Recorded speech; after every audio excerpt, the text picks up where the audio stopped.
শীতকালীন শিং মাছ চাষ ব্যবস্থাপনা।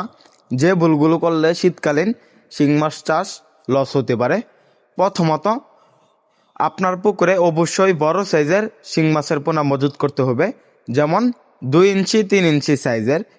যে সাইজের মাছের পোনাগুলো শীতকালীন প্রচুর পরিমাণে খাবার খায় এবং ভালো গ্রোথ আসে, এগুলা ফিড খাবারের উপর নির্ভরশীল। আপনারা দৈনিক একবেলা খাবার দিবেন, রাত্রে বা সকালে শিং মাছগুলোকে, বা 2 বেলাও খাবার দিতে পারেন। যদি খাবার প্রচুর পরিমাণে খায় তাহলে 2 বেলা খাবার দিবেন।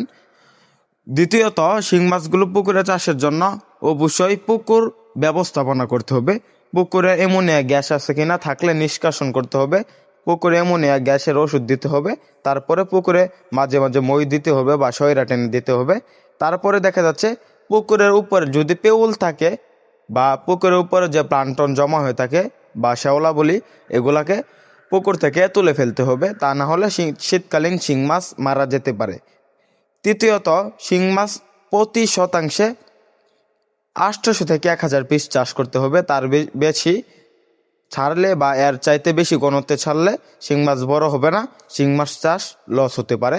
চতুর্থত, শিং মাছগুলোকে অবশ্যই আপনারা এককভাবে চাষ করার চেষ্টা করবেন। যদি মিশ্রভাবে চাষ করেন অবশ্যই থাই জাতের পাঙ্গাস বা মনোসেক্স তেলাপিয়া চাষ করবেন, তা না হলে শিং মাছ চাষ লস হতে পারে। তো চাষিবারা শিং মাছ চাষের সকল আকার তথ্য পরামর্শ আমাদের এখান থেকে জেনে নিতে পারবেন।